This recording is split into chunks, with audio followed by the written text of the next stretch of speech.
With all the rights and wrongs in the world, how do we know when we're right? Sometimes they say this is right. Sometimes they say this is right. Sometimes they say this is wrong. Sometimes they say this is wrong. So how do we know? Well, stay tuned and we'll discuss it. And at the end of the video, I'll even give you some tips on how you can know that no matter what's going on, you're always right. This is Hawk from Help a Hawk Healing, where we're freeing human hearts. Thank you for joining me. In the description below, you'll find a link to the rules of the mind that's going to reinforce everything we're learning here. And you'll also find a link to 101 questions to ask yourself to know where you are in your life. What is right and what is wrong? Is there a clear answer? It depends on your situation.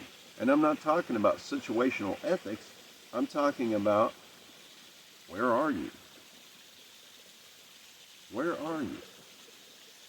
Because, as I pointed out at the beginning of the video, this is the right thing to do.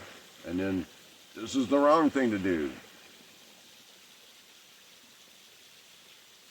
How are we supposed to know? Well, one way we can know is it harming me? Is what I'm doing harming me? Then it's a wrong thing.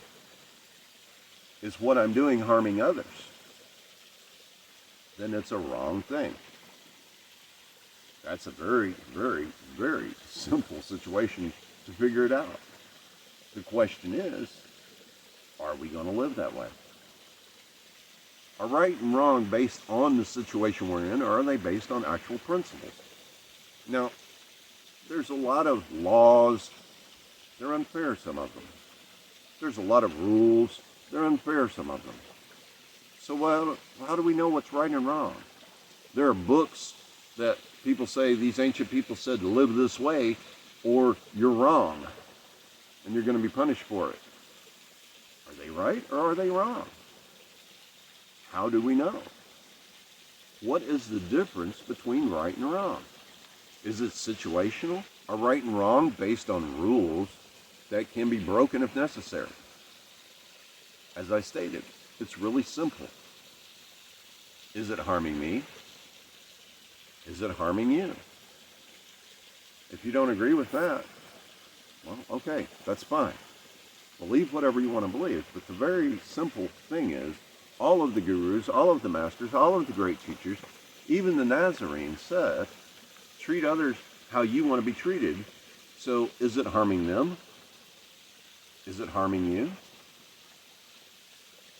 Thank you for pressing the like button. I appreciate it, and the algorithm likes it too. If right and wrong have no clear answer, other than is it harming others or harming me, what are we going to do? Because we harm other beings for food, even as vegans. The plants are alive. So what do we do? Well, we have to look at ourselves, and we have to hold ourselves accountable for what we're thinking, what we're feeling, and our actions. It's very important to look at it. If something I'm saying to you, someone decides they're harmed, no, that's not a wrong thing. That's them deciding they're harmed. If I'm specifically saying something harmful, and that person decides they're harmed, that's a different subject. So, if it's harming me, such as smoking, drinking, drugging, whatever, or it's harming you by encouraging you to do the same things, or I'm beating on you, then it's a wrong thing. If someone decides to take what I'm doing wrong, I cannot be held accountable for how they decide to take it. I can't even be held accountable for how you decide to take this video or the information contained herein.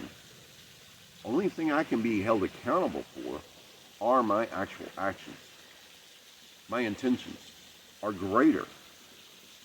And the great is going to hold me accountable, not just for my actions, but for my intentions behind them. So, what is right and what is wrong? If we are working every day to build a better life for ourselves and everyone else, and harming as few people as possible, including ourselves, This is how we know what is right. And sometimes the situation is going to call for us to look at it from a different perspective of what is right and wrong. Just because there's a law that says this isn't right, that doesn't make the law right. Just because there's a rule that some religion has said this isn't right, that doesn't mean that the thing isn't right. Many times, these dogmatic situations are in the wrong. And many times, they are actually harming others. It's a sad thing to think that a person of peace and great compassion came to this planet and taught peace and compassion. And how many billions of people have been killed in that person's name? It boggles my mind, and I grew up in it, watching it from the inside. So what is right and what is wrong? Well, the Nazarene taught us treat others as you want to be treated. But he taught that we have to love ourselves first. And that's an important step. Accepting ourselves, loving ourselves exactly as we are. I have to love me and fill my cup before I can give you a drink. That's not really that difficult concept, but for many people, it is. Rob Roy McGregor says, honor is a gift a man gives himself. And when we know that we're living ethically, morally, values, principles are the way we live and the way we pursue life, and we have those, am I harming me, am I harming others, as our core principles, then we know we have honor.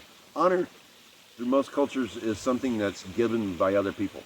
It's all a narcissistic play. And it can be taken away. I know. I've lived it.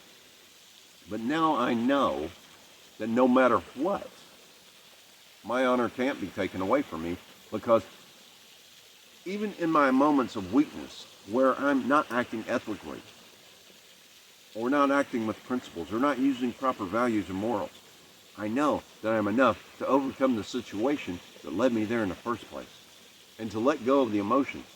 And as long as no one was harmed, then I know everything will be fine. And in fact, this illusion of life, who's decides what is harm? I could say, hey, any comment that anybody puts below this video that's negative harms me. Instead, I say, anybody who doesn't agree with me, well, I hope that they find their own way better. I hope they find their truth. No matter where I go, there I am. And even when I'm alone, I'm responsible for who I am. Who I am right here, right now. Of course, I might be a bit zany or something, but who I am right here, right now, in public, is the same as who I am at home. And I work to always keep that standard. And it's not easy. It's not easy. And I find things every day to tweak and to adjust and to even completely shift paradigms to where I am more myself and more unshakable and more loving and more gracious for every moment. Thank you for subscribing so that we can continue learning together. I'm really enjoying this. Thank you. So we're looking at the rights and the wrongs. If you look at the Toltecs, they have 5 simple principles. Be impeccable with your word, to and about yourself and all others. This means telling the truth at all times, and you can tell a harsh truth in a nice way. Never take anything personally, ever. The other person's having their situation, so you've got to let them go.